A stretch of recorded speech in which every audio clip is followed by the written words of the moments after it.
lagi dalam program acara Tamu Kita. Kali ini bersama saya Nika Afrilia. Nah, sebelumnya saya mengucapkan selamat Hari Ibu kepada para ibu-ibu hebat yang ada di luar sana, dimanapun itu. Saya ucapkan terima kasih untuk kasih sayangnya kepada anak-anak kita dan terus menjadi perempuan yang hebat bagi anaknya dan juga bagi keluarganya. Dan acara kita kali ini spesial di Hari Ibu dan tentunya sudah dengan bintang tamu yang juga spesial. Ada perempuan yang multi talent, seorang ibu hebat, ibu muda, yaitu Ibu Nur Anita Rahmawati dari PT Semen Padang ini. Halo Ibu. Halo, Assalamualaikum. Halo Tribuners, dimanapun Anda berada. Semoga selalu dalam keadaan sehat semuanya ya. Amin, amin. Apalagi dengan cuaca yang seperti ini. Iya, benar. Oke, ini kalau manggil Ibu kayaknya kurang pas. Kayak saya juga kurang nyaman ini karena ini seperti kakak saya ini. Oh iya, tersandung saya. Tersanjung bukan tersandung. Oke, jadi kayak nyamannya Mbak atau kakak nih? Iya, boleh terserah aja. Oke, Mbak kali ya. Sebelumnya kalau Mbak Anita ini asli mana ini? Saya aslinya dari Jawa Timur. Oh, berarti cocok lah. Pas lah kalau panggil Mbak ini. Iya, benar-benar. Hari ini gimana kabarnya Mbak Anita? Hari ini tetap semangat ya, walaupun memang suara saya agak sedikit serak-serak karena flu dan batuk, karena memang cuaca di Kota Padang akhir-akhir ini cukup ekstrim. Namun tidak mengurangi semangat saya untuk hadir ke sini, ke Tribun, untuk memberikan sharing ya. Mungkin berbagi pengalaman dengan para Tribuners dimanapun berada. Oke, nah mungkin boleh perkenalan dulu Mbak Anita ini dari Semen Padang itu sebagai apa sih gitu? Oke, saya di Semen Padang menjabat sebagai Senior Manager Public Relations atau mungkin publik lebih mengenalnya sebagai Kepala Humas gitu ya. Oke, berarti ini masuknya dulu dari BUMN ya? Iya, masuknya memang dari rekrutmen yang dilaksanakan oleh PT Semen Padang di 5 kota di Indonesia. Jadi waktu itu saya ngikutin di Jakarta. Oke, Jakarta. Jadi tugasnya di sini. Iya. Merantau tibanya ini. Iya, benar. Merantau. Saya mulai merantau tuh semenjak SMA. SMA mulai merantau karena saya di boarding schools. Kemudian kuliahnya juga merantau di Jakarta. Dapat pekerjaannya di Sumatera Barat. Jadi ya udah lengkap lah gitu ya kan. Perantau sejati. Dari awal udah merantau. Iya, benar-benar. Kalau dilihat nih Mbak Anita ini kalau di media sosial itu cukup masif ya. Itu kalau saya pantau itu pernah stalking ya. Iya. Hacker juga saya ini. Itu lumayan ya aktif gitu. Kalau Mbak Anita sendiri memandang seorang wanita, apalagi seorang ibu yang lumayan aktif di media sosial gitu, bagaimana kalau pandangan Mbak Anita itu? Tergantung dengan kebutuhan menurut saya. Jadi media sosial ini merupakan salah satu platform yang sangat kuat sekali gitu ya untuk menyampaikan pesan kepada publik. Kenapa? Karena memang keviralan dari media sosial ini tidak terbendung. Gitu, tergantung dengan konten apa yang mau disampaikan. Nah, kalau dari sisi saya, sepanjang konten yang kita sampaikan adalah positif, itu it's okay saja. Positif dari sisi isinya dan juga dari sisi penampilan kita. Karena saya sendiri juga sebagai seorang ibu dan juga muslim gitu ya, tentu juga harus menjaga kaidah-kaidah agama yang memang harus kita terus anut gitu. Namun memang kalau saya pribadi memanfaatkan media sosial ini untuk menyebarkan energi yang positif. Jadi kegiatan-kegiatan aktivitas saya yang mungkin bisa menginspirasi atau memotivasi follower saya ataupun mungkin netizen atau mungkin aktivitas kegiatan saya dalam hal sports ataupun hobi saya, itu memang sengaja saya sampaikan bukan karena saya pamer gitu, tapi memang lebih kepada mengajak kepada para netizens untuk menyebarkan positive vibes. Dan kalau bisa itu menjadi memotivasi orang lain untuk mengikuti apa yang saya lakukan, itu merupakan satu kebahagiaan lah bagi saya. Gitu. Berarti kita tetap memberikan manfaat bagi orang lain. Itu menurut saya itu adalah inti yang harus kita pegang ya. Ketika kita ingin tampil di media sosial, itu tampilkan sesuatu hal yang positif, gitu.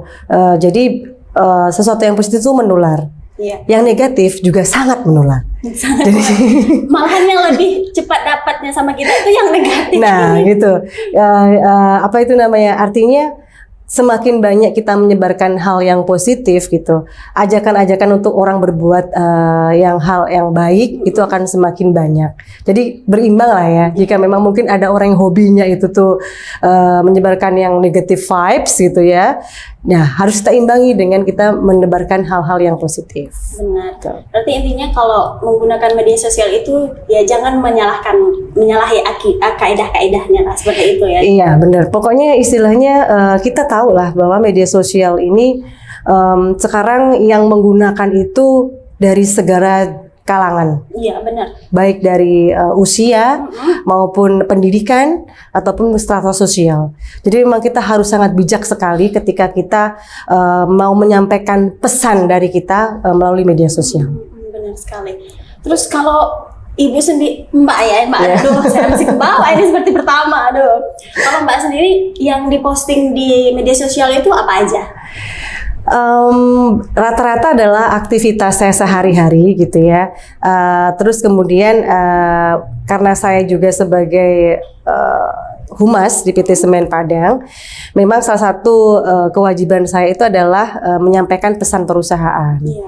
Jika memang ada campaign-campaign dari perusahaan yang memang dirasa itu perlu masyarakat tahu, itu saya juga bantu untuk menyebarkan gitu. Yang penting intinya adalah positif. Memang sekali-sekali kadang-kadang kita menulis, saya juga kadang suka menulis itu hal-hal yang memang isu yang terjadi saat ini. Cuman memang sebisa mungkin itu saya bawa arahnya ke arah yang positif gitu. Iya. Nah, berhubung dengan sekarang bertepatan dengan Hari Ibu nih, rencananya ada postingan apa untuk ucapan Hari Ibu, atau ada sesuatu gitu yang mau Mbak Anita berikan atau bagikan di media sosialnya ini? Iya, kalau biasanya kita memang bikin konten di Semen Padang gitu, untuk apa namanya istilahnya ya, membagikan momen-momen yang terkait dengan Hari Ibu. Nah, tapi dari sisi pribadi gitu ya, biasanya saya itu suka menyampaikan hal-hal pesan-pesan untuk kita mengingatkan bagaimana peran ibu dalam kesuksesan dalam kehidupan kita. Lebih kepada itu sih. Karena kalau untuk apa namanya istilahnya ya, menyampaikan sayangnya saya kepada ibu itu nggak perlu menunggu Hari Ibu ya, menurut saya gitu. Ya, anytime gitu. Bahkan kalau perlu everyday gitu ya. Bahkan kalau perlu setiap hari sesering mungkin kita sampaikan rasa sayang kita, rasa perhatian kita kepada ibu kita. Namun memang kalau ada momen-momen khusus yang mungkin perlulah sekali-sekali kita membuat konten terkait dengan ibu, peran ibu di rumah ataupun peran ibu saya, peran saya sebagai ibu di kantor, gitu. Kalau boleh tahu, Mbak Anita ini udah ada berapa anak sekarang nih? Saya satu. Iya. Oke. Nggak ada niatan nambah gitu? Kayaknya ada sih. Nunggu dikasihnya. Iya. Oke, kalau bagi Mbak Anita, peran seorang ibu itu apa? Apa sih peran sesungguhnya? Iya. Tadi saya sampaikan bahwa ibu itu bukan cuman sebagai ibu dari anak kandung ya, tapi saya juga ibu di kantor. Jadi ibu itu adalah kalau bisa dibilang madrasahnya anak-anak gitu. Ibu adalah center of attention, pusat dari perhatian. Dari ibulah kita belajar mengenai arti kehidupan kalau saya lihat, dan bagaimana tulusnya seorang ibu dalam memberikan apapun yang terbaik bagi anak-anaknya. Tujuannya itu adalah demi mencapai tujuan yang baik bagi anak-anaknya. Kalau saya lihat seperti itu ya, bahwa madrasah sekolah lah ya, sekolah bagi anak-anaknya. Madrasah pertama. Iya, benar, madrasah pertama bagi anak-anaknya gitu.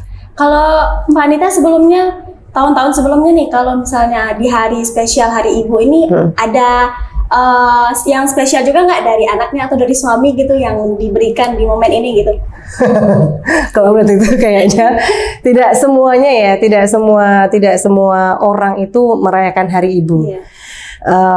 Kalau dari keluarga saya gitu ya, saya dan keluarga saya memang bukan tipe orang yang suka sering merayakan Hari Ibu secara khusus kayak gitu.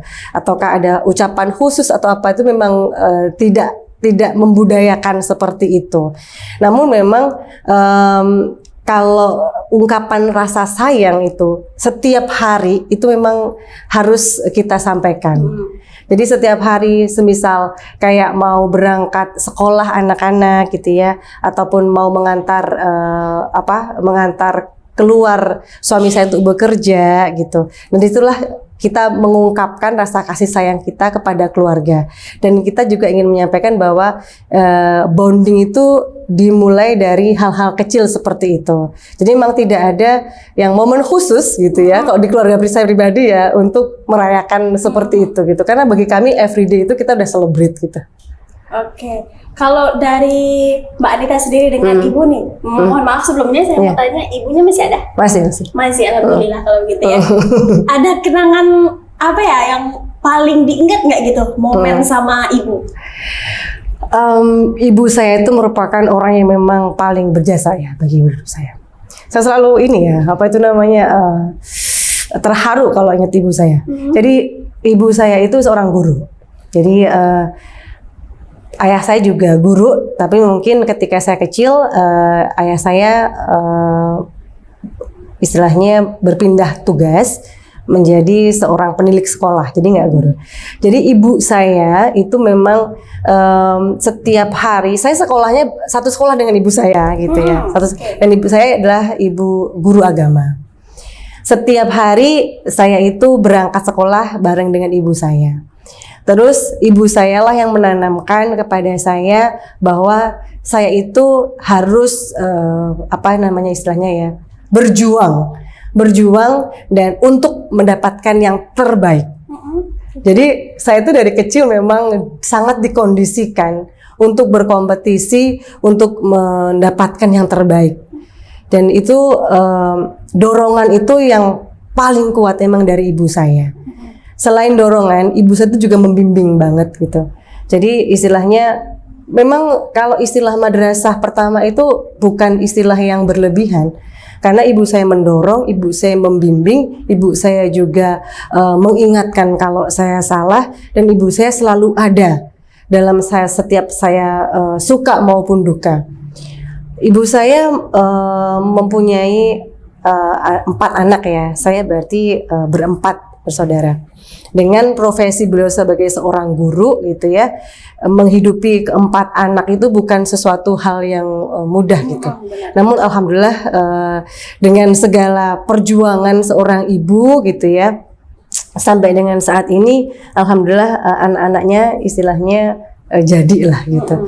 Jadi kalau memang ada orang yang paling berjasa dalam hidup saya, memang itu adalah ibu saya. Ya, benar sekali. Kalau Mbak Anita sendiri, kalau di hari Ibu biasanya ada ngucapin juga nggak sama Ibu? Pasti kalau itu. Pasti ya. Itu ngucapinnya secara langsung atau gimana? Kadang menelpon, karena ibu saya kan memang di Jawa ya. Saya domisili di sini, ibu saya di Jawa, jadi menelpon.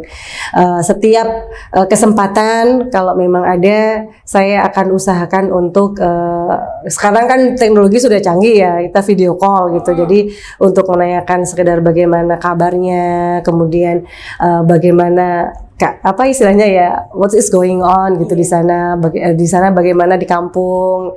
Itu tuh cukup memberikan kebahagiaan bagi orang tua saya. Setiap saya itu posting gitu ya di status media sosial saya atau WA itu, ibu saya itu selalu ngomentarinya adalah semoga selalu diberikan kesehatan, kebahagiaan, keberkahan dunia akhirat. Jadi kesuksesan saya itu memang tidak terlepas dari doa seorang ibu. Jadi memang support system saya yang paling kuat itu dari ibu saya, dan itu memang sudah sangat terbukti lah menurut saya. Oke, kemudian ada nggak pesan-pesannya nih untuk Hari Ibu gitu, untuk ibu-ibu yang di luar sana, mungkin ada nggak pesan-pesan untuk ibu-ibu hebat di luar sana di Hari Ibu ini? Iya, jadi ibu, apapun itu profesinya ya, istilahnya apakah sebagai seorang rumah tangga, apakah wanita karir gitu, bagi saya itu tidak ada strata pembedaannya. Karena definisi seorang ibu itu adalah bagaimana kita bisa memberikan yang terbaik bagi keluarga kita, baik keluarga yang ada di rumah maupun keluarga kita yang ada di kantor. Ingat ya bahwa memang ibu itu bukan cuman sebagai ibu dari anak kandung, tapi dari anak-anak yang ada di kantor. Misal saya di kantor gitu ya, itu adalah bagaimana kita bisa membina, membimbing anak-anak kita baik di rumah maupun di kantor untuk bisa mencapai tujuan dan yang untuk yang terbaik bagi mereka. Oke. Nah, Mbak Anita sendiri nih sekarang kalau dari karir ya itu udah mapan, kalau di mata publik ini ya itu udah mapan bekerja di BUMN PT Semen Padang. Iya. Untuk kedepannya mungkin ada target lain atau yang mau dicapai gitu setelah ini? Apa ya?